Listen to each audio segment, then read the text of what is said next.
Dan berikutnya Kepala BSSN.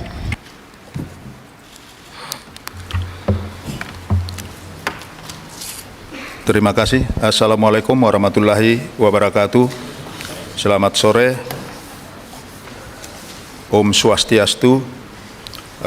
Salam kebajikan. Yang kami hormati Bapak Ibu Ketua Komisi 1 DPR RI, yang kami hormati Bapak Ibu anggota Komisi 1 DPR RI, Bapak Menteri Keminfo dan Wakil dan jajaran, dan Bapak Ibu hadirin yang saya hormati termasuk media yang meliput. Pertama-tama kami sampaikan bahwa pada tahun 2023 sebenarnya kita sudah membuat prediksi untuk semua. Dalam hal ini kalau Intel ada KIR Intel di tahun 2024, maka kita juga buat KIR Intel atau prediksi di apa yang akan terjadi di tahun 2024 dari sisi serangan siber. Di antaranya adalah ransomware yang kejadian saat ini. Kemudian yang lain ada web defacement, ada ITO attack. Web defacement ini lebih banyak kaitannya nanti digunakan dalam rangka judi online. Ini sudah kita prediksi. Kemudian distributed denial of service, kemudian cyber threat base, dan advanced persistent threat. Itulah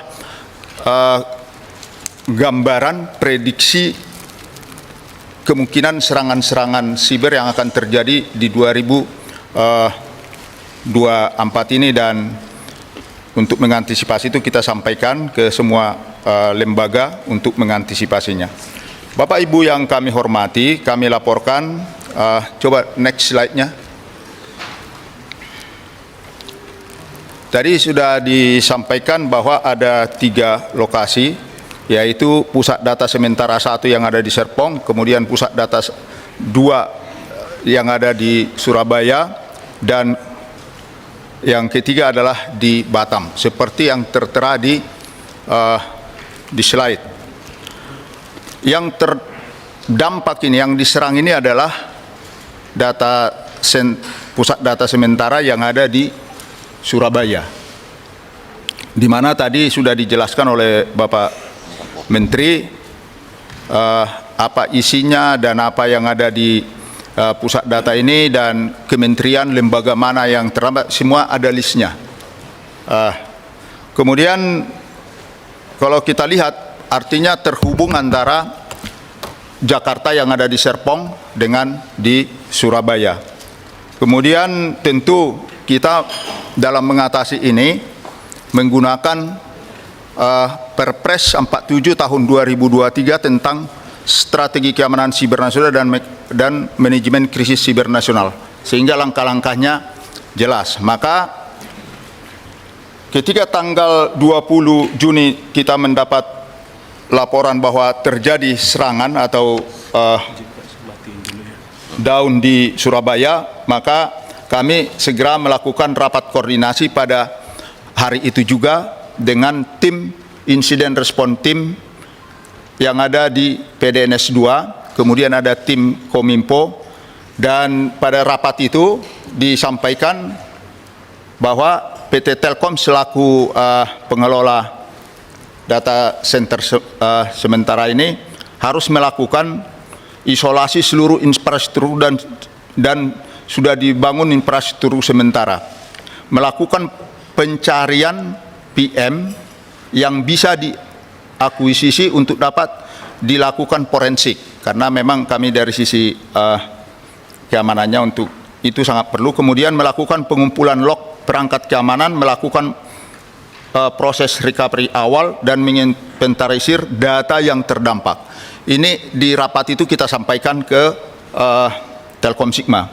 Kemudian dalam rapat ini Keminfo selaku penyelenggara PDNS 2 memetakan aset tenan terdampak, memberikan informasi awal terkait kondisi pada seluruh tenan, kemudian verifikasi informasi tenan yang memiliki backup, tadi sudah disinggung oleh Pak Menteri,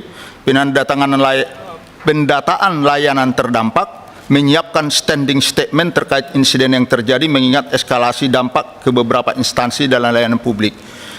Kemudian dalam rangka menangani insiden tersebut, BSSN segera pada hari itu juga mengirimkan tim tanggap insiden yang selalu standby di Ragunan untuk membantu tim yang ada di sana, yaitu timnya Telkom Sigma.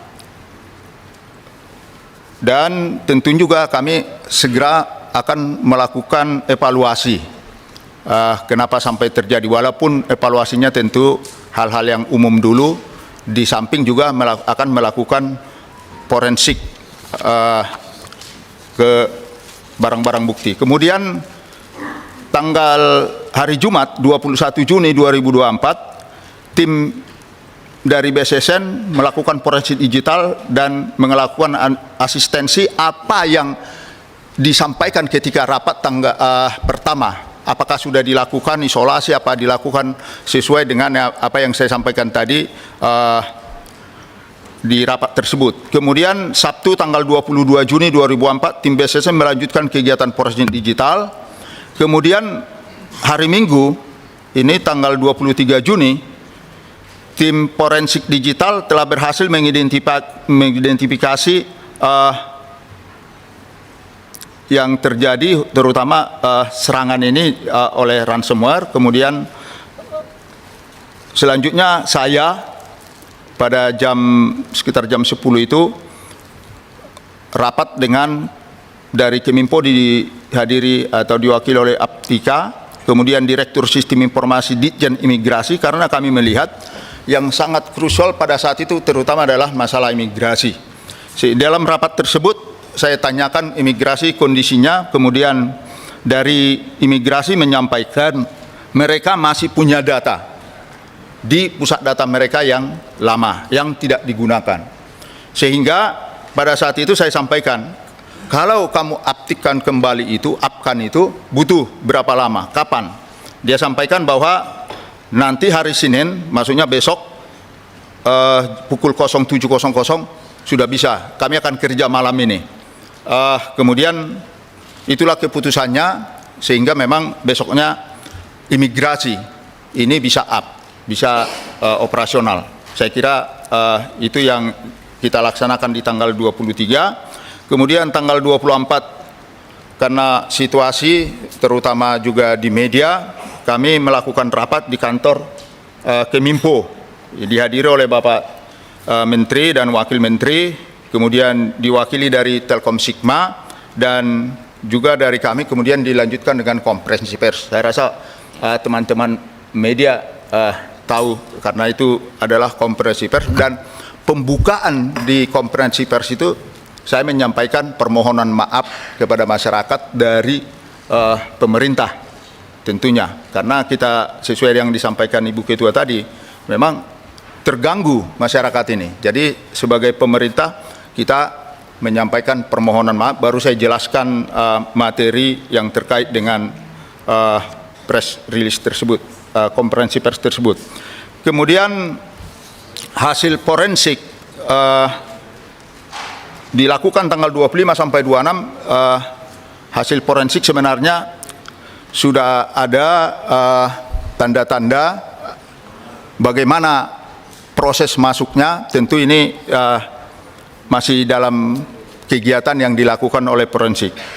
Bapak Ibu sekalian yang saya hormati, kemudian Rabu tanggal 26 Juni 2024 dilakukan lagi konferensi pers dan rapat di Kominfo yang diwakili Ditjen Imigrasi dan Komunikasi Publik serta Direktur Network IT PT Telkom Sigma untuk menyampaikan update, karena memang kita harus sampaikan ke masyarakat apa yang sudah kita lakukan dan perkembangannya. Itu kita lakukan hari Rabu, bahwa PDNS 2 setelah kita analis dan kumpulkan data-data dan informasi bagaimana suatu serangan yang bersifat dekripsi ini membutuhkan waktu yang lama, tentu kita menyampaikan secara resmi bahwa data yang ada di PDNS 2 yang Surabaya itu semua terenkripsi. Terenkripsi artinya tidak bisa dioperasikan. Data itu ada di situ, tapi transkripsi tidak bisa dioperasikan.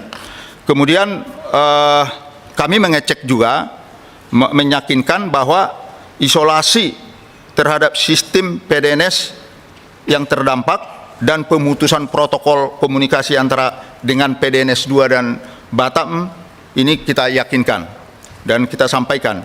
Kemudian melakukan pengumpulan, tetap melanjutkan pengumpulan peserta bukti dari sistem elektronik yang terdampak, ini kaitannya dengan forensik.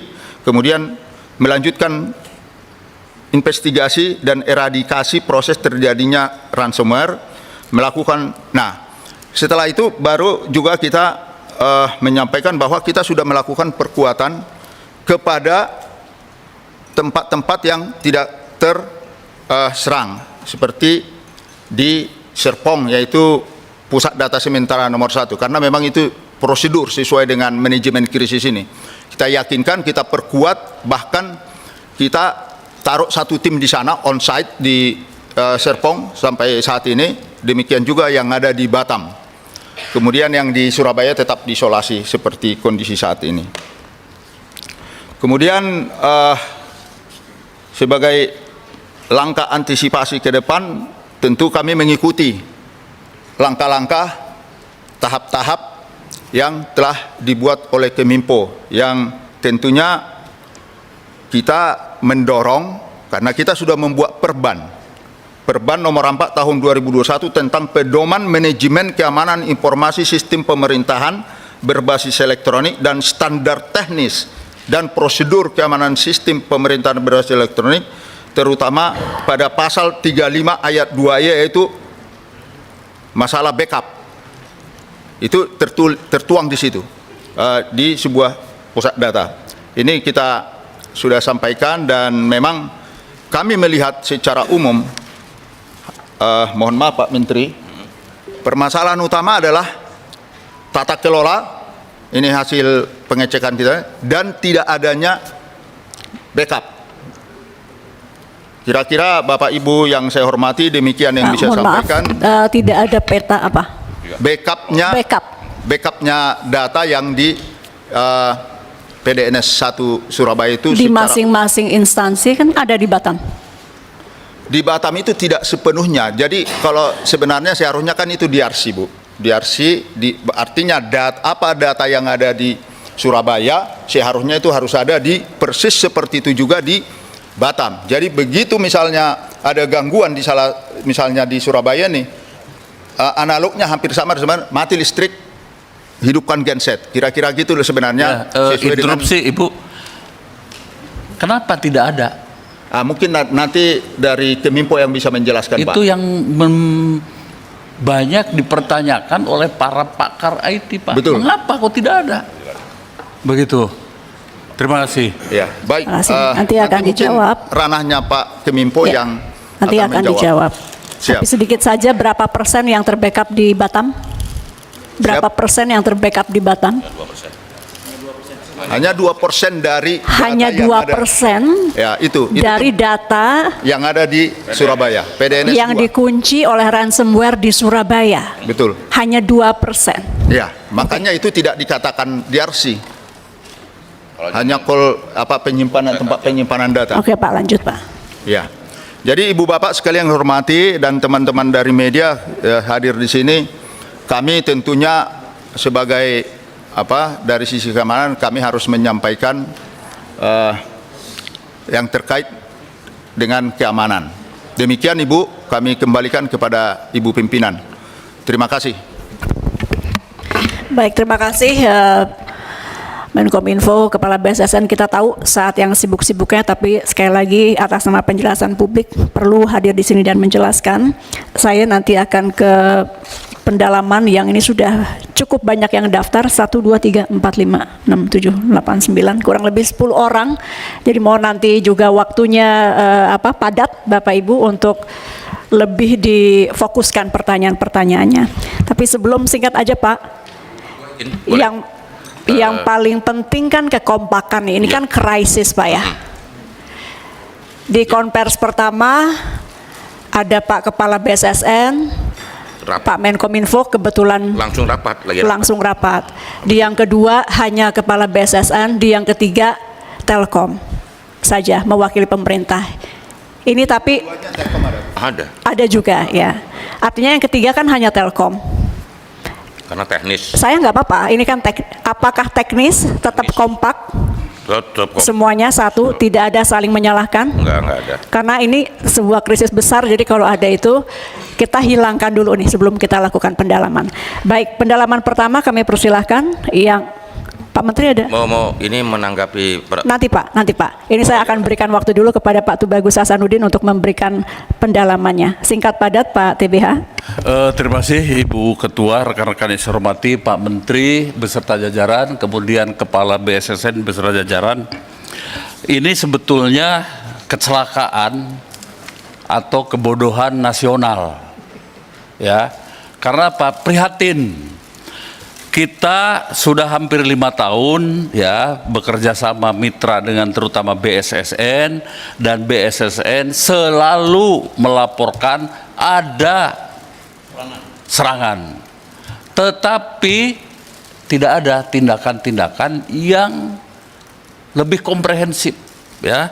Dalam catatan kami saja serangan pada tahun ya menurut laporan nih ya pada halaman 26 laporan Landscape Keamanan Cyber Indonesia 2023 yang dilansir oleh Bapak ke kami itu 1.011.209 insiden begitu. Tetapi terusannya aja begitu. Apakah kita hanya akan melaporkan insiden itu atau melakukan upaya-upaya supaya insiden itu tidak terjadi? Itu yang pertama. Yang kedua, soal ransom. Ini kan sekarang kita dikunci oleh hacker, ya. Saya ingin tanyakan dan mohon penjelasannya, Pak. Forensik digital sampai di mana? Apakah pelakunya sudah diketahui? Karena setahu kami, ransom itu yang pertama mengunci, hanya 2 diperbaiki. Dan kalau diperbaiki menurut data yang ada sulit ya, tingkat keberhasilnya di bawah 20%, bahkan itu tadi hanya 2% atau ya sekian, tapi harus di tracking. Nah sekarang kalau di tracking siapa pelakunya, dan sekarang itu kan mereka kunci kodenya di mereka, kita diminta untuk menebus. Nah kan tidak mungkin. Nah sekarang saya mohon terbuka ini, seperti apa forensik digital yang Bapak lakukan? Saya pengen tahu ya. Dan kemudian penyusunan strateginya seperti apa? Ya, dalam waktu kurang dari 3 bulan ini. Saya pengen tahu seperti apa secara clear, dan apakah sumber daya manusia yang Bapak miliki cukup tidak untuk ya memberikan protek kepada seluruh lembaga negara, khususnya masalah IT ya. Karena dalam data kami ya, nah ini 282 instansi ya justru ya sudah hancur ya, hanya 44 saja kira-kira diprediksi akan bisa kembali pulih, dan itu hanya mungkin di bawah 100%. Nah ini Pak bencana, sebetulnya bencana untuk kita ya. Dan tadi mengapa kok berbeda, tidak saling memprotek yang Pak Kepala BSSN jelaskan, yang mungkin ini porsinya untuk Pak Menteri ya begitu. Jadi saya pertanyaannya itu begini, terus saja begini, terus-terusan kita di hacker, di ini, tapi ya terus juga kita tidak mampu memproteksinya begitu. Saya mohon dengan hormat Pak, dengan hormat, terutama BSSN ini tugasnya kan memberikan proteksi. Kan ada 2, satu oleh lembaga yang bersangkutan, yang kedua oleh BSSN ya. Ini objek vital nasional. Kalau dulu objek vital nasional itu ada bendungan, lalu sumber tenaga listrik. Sekarang ini informasi Pak ya, yang harus kita protek ya, kalau sumber daya manusia Bapak tidak cukup, segera direformasi, segera diorganisir ya oleh mereka-mereka yang memang memiliki kemampuan dan profesi yang canggih, dan di luar banyak, Pak. Ya, di luar banyak. Sekali lagi saya mohon pertanyaan dijawab. Ya. Seperti apa forensik digital, dan sampai di mana Bapak bisa mengetrack ya pelakunya. Kalau masih juga sulit menemukannya, ya wallahu alam lah. Baik. Tidak akan selesai. Terima kasih. Terima kasih Pak Pimpinan. Tubagus Hasanuddin. Berikutnya